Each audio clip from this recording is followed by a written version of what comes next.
I awoke to discover that every vehicle along my block, save for one, had its tires deliberately deflated. When I mentioned this at our local community meeting, an annoyed voice barked, "Why are you accusing everyone?" In response, I presented the covert surveillance video I'd secretly recorded. Instantly, the entire room fell silent. Then, unexpectedly, a spouse stood up and demanded, "What exactly did you do?" I reside in a peaceful area in Denton, Texas, a town where neighbors trim their lawns on Saturdays, children pedal their bikes around quiet cul-de-sacs, and friendly waves are exchanged even between strangers. Nothing out of the ordinary ever occurred here. That was the belief I once held until one fateful morning when I stepped outside on my way to work and felt as though I'd stumbled onto the set of a disaster film. Car alarms were blaring, voices were raised, and some folks merely stood frozen, gazing at their damaged cars in disbelief. It took me a moment to register the scene, but once I did, my heart sank. Every car on our street had been targeted, every single one except one. The spared car belonged to Marcus and Elena, a couple who had moved into our neighborhood about 2 years prior. Like the rest of us, Marcus was out there, scratching his chin, shaking his head, and muttering in disbelief. Yet as I observed him, something felt distinctly off. While most residents were frantically dialing their insurance companies and pacing along their driveways, Marcus maintained an overly theatrical concern. He kept exclaiming, "Man, this is unbelievable. I can't fathom how this could have happened. Must be some reckless teens at work." And whenever someone passed by his untouched car, he would casually add, "Looks like we just got lucky, huh?" As if he were preemptively covering his tracks. That's when a realization struck me. No one knew that a month ago I had installed a modest security camera on my property after my own car had been broken into.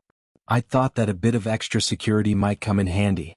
The camera was discreetly mounted, virtually invisible unless one was specifically searching for it, and now it might just be the most significant piece of evidence on this street. Without uttering a word, I retreated indoors, secured my door, and reviewed the footage on my phone. My hands trembled as I scrolled through the previous night's recordings. After several minutes of searching for the right timestamp, I finally found it, and my heart nearly stopped. At precisely 2:38 a.m., I saw Marcus, clad entirely in black, outside with a knife in hand. He moved swiftly, slashing the tires of car after car with a practiced, almost clinical precision. He didn't hesitate, working methodically to deflate both the driver's and passenger's side tires on most vehicles.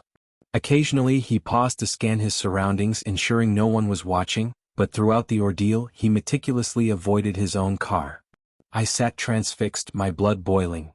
Here was a man who had the audacity to mingle with us, feigning shock, while secretly perpetrating the very vandalism he pretended to mourn. I couldn't fathom his duplicity. He shook his head and acted stunned, exclaiming, "What a tragedy." Yet, deep down, I knew exactly what was going on. I didn't yet understand his motive, but I vowed to uncover it. That very night, the residents convened an emergency meeting in Mr. Carter's garage. Anger and fear pulsed through the crowd. No one felt secure after an unknown vandal had ruined our vehicles under cover of darkness. Everyone speculated. Some insisted it was the work of a gang of bored teenagers, while others suspected a targeted act by someone harboring a grudge against our street. Marcus was particularly vocal. "This is an outrage," he lamented, shaking his head as though delivering a sermon. "You work hard, pay your dues, and this is the thanks you get, people with no respect at all," he sighed dramatically. "We ought to be accusing someone, but without proof." I couldn't help but smile as I interjected, "Actually, I have the footage." Immediately, the room fell silent. Marcus stiffened ever so slightly, just enough for me to notice his reaction. I connected my phone to the television and played the video. The moment Marcus appeared on screen, meticulously slashing his first tire, gasps erupted throughout the room. Someone whispered, "No way," while Mr. Carter muttered a curse under his breath, and a woman at the back covered her mouth in shock. Marcus stood frozen, staring at the screen, not blinking or breathing. Then, from the opposite side of the room, Elena rose to her feet. Turning toward him, her face drained of color and her voice quivering, she asked, "What did you do?" Marcus offered no answer. He simply stood with rigid shoulders and fists clenched by his side. Within seconds, his pallor deepened into a furious red, as if he were torn between panic and aggression. The room exploded with anger. "You did this," someone shouted from the back. You slashed our tires for crying out loud. Mr. Carter, stepping forward, bellowed, "Have you lost your mind?"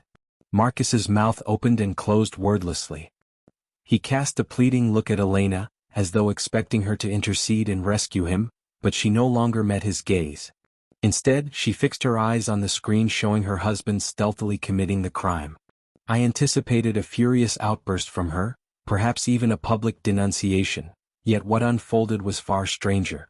Without a word, Elena grabbed her purse and strode out of the garage. Marcus blinked in shock and then bolted after her. "Elena, wait, where are you going?" he called but received no reply. The entire neighborhood watched in stunned silence as they disappeared down the driveway. Soon voices rose in overlapping accusations. "He must pay for this. We need to call the police. What if he escalates next time?" Still determined to understand the full story, I turned to a young man named Toby who stood nearby. "Have Marcus and Elena ever had any issues?" I asked. Toby frowned and replied, "Not that I'm aware of, though I recall they had that huge argument a few months back. Things got so bad someone even dialed 911.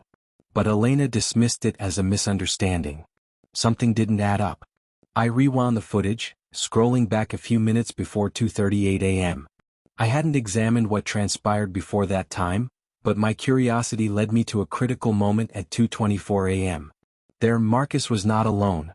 He was embroiled in an argument with a woman, clearly not Elena. I increased the volume, though the voices were muffled I could discern. "Marcus, you don't get it, I can't just... Quiet down for heaven's sake. If you think you can silence me, think again." Then the woman stormed off. Marcus stood there for several seconds, breathing heavily, hands pressed against his head, and then, like a switch flipped, he produced the knife from his pocket and began slashing tires. It became evident. This was not a random act of vandalism, but an explosion of rage. I wasn't yet sure of his motive, but I knew I had to speak with Elena. While the others debated their next steps in the garage, I slipped out and made my way toward Marcus and Elena's house. Through the window, I could see them in the kitchen. Elena pacing, nervously running her fingers through her hair, and Marcus standing by the refrigerator with his back turned. I knocked on the door. Elena opened it. For a moment, I feared she might slam it in my face. Instead, she sighed and stepped aside, her eyes betraying uncertainty. I think there's more to this than we realize," she murmured. Marcus suddenly turned around, his face shadowed with tension and his jaw set so tightly it seemed to ache. "You should just go home," he said in a flat tone. I looked at Elena and pressed, "Is there something you're not telling us?" Marcus took a step forward and added, "Go home," while I raised my phone to show him the footage, every incriminating moment for the first time. A flash of genuine fear crossed his features, while Elena didn't appear surprised at all. If anything, she looked terrified. For a split second, Marcus and I locked eyes, and behind his anger, I sensed unmistakable panic. It was as if he knew I had uncovered more than just the tire slashing.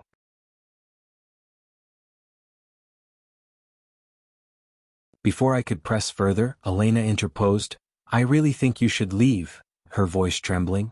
Ignoring her plea, I demanded, "Who is she?"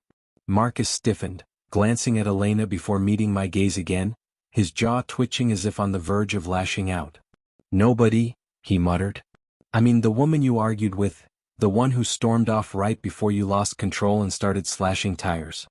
I directed my phone toward Elena and tapped the screen. "You need to see this." Marcus lunged, not to strike me but to snatch the phone away.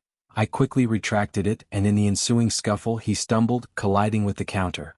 Elena grabbed his arm and demanded, "What on earth are you talking about, Marcus?" Marcus remained silent, his body trembling, not with anger but sheer terror. Elena then turned to me. "Let me see," she insisted.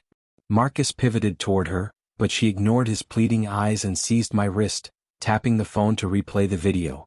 The kitchen fell into an oppressive silence, broken only by the muffled remnants of that earlier argument emanating from my phone's speakers. Elena's face drained of color as she whispered, "I recognize that voice." Marcus's grip tightened around her arm. "Turn it off, Elena," he pleaded, but she was beyond listening. Snatching the phone from me, she cranked up the volume.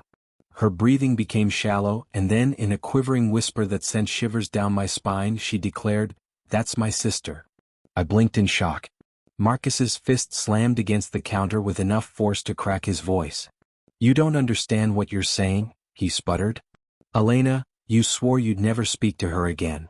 Elena took a hesitant step back. "But you told me she left," she murmured. "You swore on your mother's grave that she was gone." For a moment, Marcus was silent before his expression contorted. "You said she was dangerous, unstable, that she'd stolen from us, untrustworthy," he said, backing away. "She came out of nowhere, barged into my life." Elena's tone sharpened. "Why?" Marcus swallowed hard. After a prolonged silence, he finally murmured so softly that I almost didn't catch it. "She claimed she was pregnant." The atmosphere in the room shifted instantly. Elena stared, the realization dawning upon her. Marcus wasn't speaking about her sister at all. He was confessing that he was the father. A short, breathless laugh, entirely devoid of humor, escaped Elena's lips. "Oh my God," she managed. Marcus stepped forward, his expression frantic. "It's not what you think." Elena screamed at him. "It's exactly what I suspect."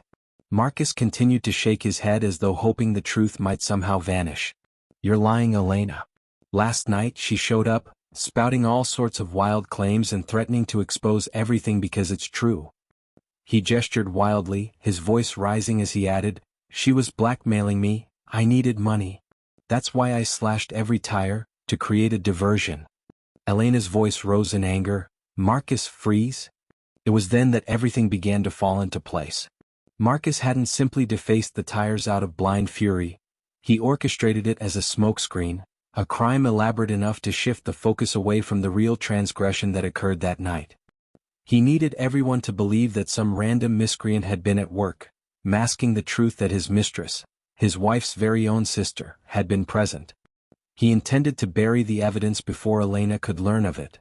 The room fell mute once more, and then, in a voice barely above a whisper, Elena asked, "Where is she now?" Marcus didn't reply immediately, and it struck me that throughout the entire ordeal, his face had conveyed not surprise but anger, panic, and fear. Whatever had transpired during that earlier confrontation, whatever had driven her to storm out that night, she had never truly left him. Marcus's expression had turned blank, as if his mind had shut off to avoid confronting the truth. But Elena was not ready to let him off the hook. Slowly and deliberately, as though approaching an inevitable disaster, she advanced. "Where is she, Marcus?" she repeated. Marcus inhaled sharply through his nostrils and muttered, "I don't know." Elena's voice trembled, yet she maintained her resolve. "You do," I thought, my pulse pounding in my throat as every instinct warned me that something was gravely amiss. Marcus's hands balled into fists after our argument, and he insisted, "She left when I told her to get out after we fought." Elena stepped even closer, disbelief etched on her face. "I don't believe you, Marcus," she declared, her entire body tense and every muscle coiled. "We need to check your house." Marcus snapped, "No, you don't." Elena's eyes turned icy as she retorted, "You don't get to dictate what I can or cannot do in my own house," and she stormed past him, heading rapidly down the hall toward the back door. Marcus followed her at a brisk pace. "Elena, stop," he called, but she was beyond his reach. Not willing to wait for his permission, I trailed after them. Elena yanked the back door open and stepped onto the porch, but then she halted abruptly. Marcus, pursuing her, crashed into her from behind and grabbed her arm. "Elena, listen to me," he pleaded, yet she remained fixed on the shed at the backyard. Marcus had always kept that shed locked, assuring everyone it was filled only with old tools and junk, but now it emanated an eerie aura. Suddenly, Elena wrenched her arm free and marched straight toward the shed. Marcus lunged after her, but I intercepted him, shoving him back so forcefully that he nearly toppled over. He spun around, eyes wild, and snarled, "Stay out of this or else." I retorted firmly, "I'm not about to let you handle this alone." Elena reached for the handle of the shed door only to find it locked. Marcus emitted a desperate sound, a cross between a growl and a plea. "Elena, please don't," she urged, but without hesitation she kicked the door in. It swung open with a resounding crack, and immediately, an overpowering stench of decay and death assaulted our senses. Elena staggered backward, choking on a sharp gasp.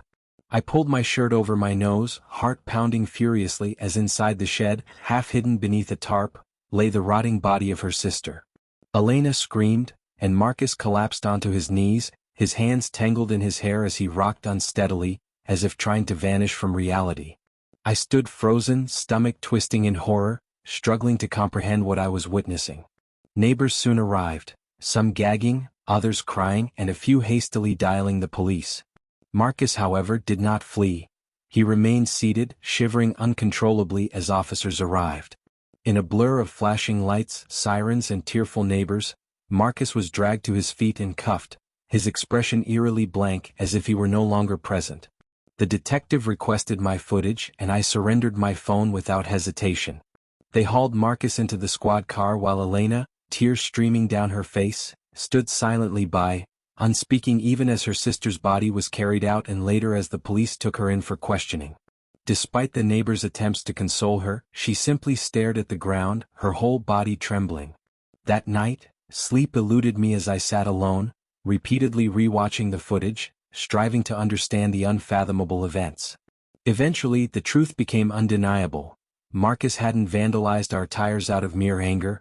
He did it as a diversion, orchestrating a chaotic scene to distract everyone from the real crime, a murder. Her sister had returned to blackmail him after he had gotten her pregnant. Things escalated into a physical confrontation, and ultimately she died.